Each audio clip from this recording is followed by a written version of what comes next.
Okay, so let's do the basics of a budget line.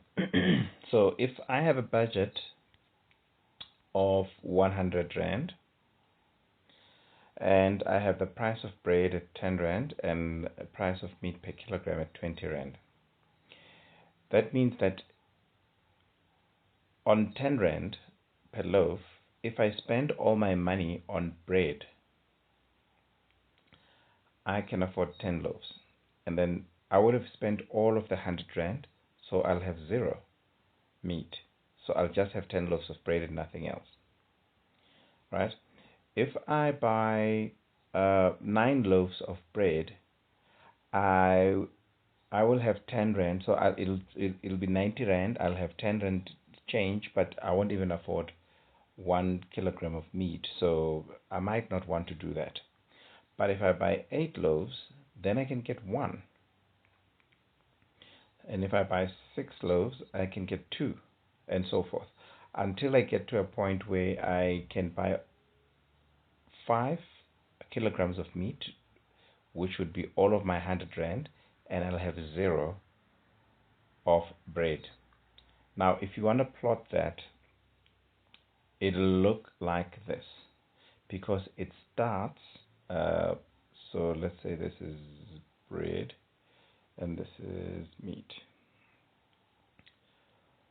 So it starts on the dot, on the line of the Cartesian plane, because on this line here, x is 0 on the y-axis. And in this particular case, x happens to be meat. And anywhere on this line here, y is 0. And y in this particular case happens to be bread. Now, that's why then you would start there to say when meat is 0, when I buy no meat and I spend all of my 100 Rand on bread, I know that I can afford 10 loaves of bread. So this is 10, and it'll be 0 of meat.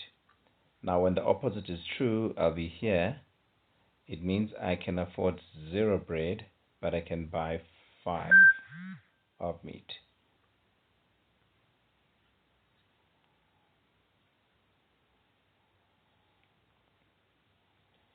So I'll have 5 kilograms of meat and 0 bread.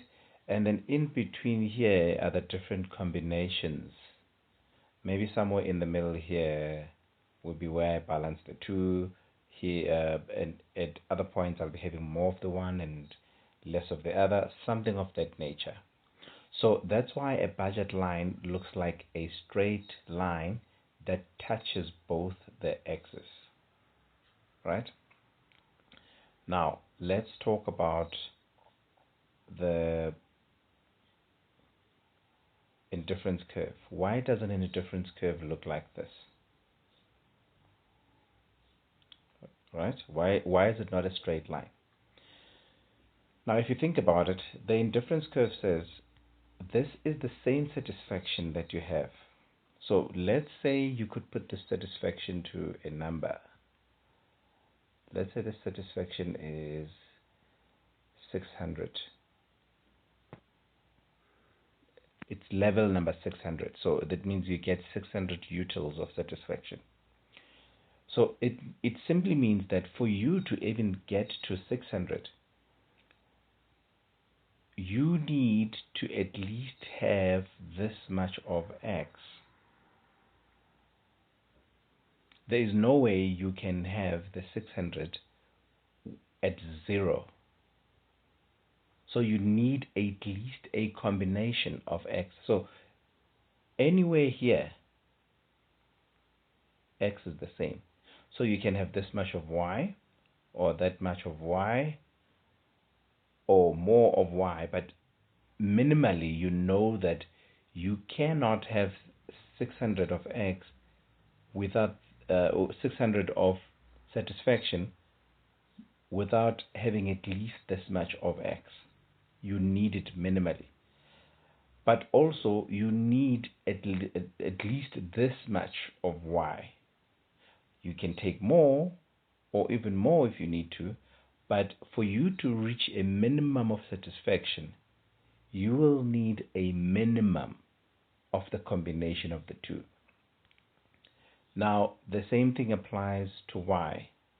Now, you need at least a minimum of this much of y,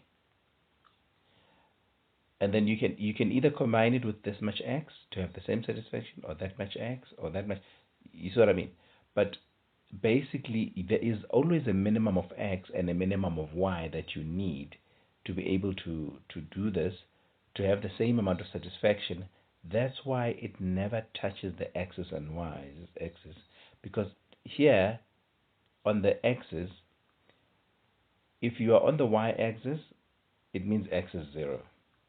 If you're on the x-axis, it means y is 0. And you will always need something of both the x's and the y's. That's why they never touch here, because you never are at 0 of either or of both to have a minimum satisfaction at this level that is defined by this indifference curve.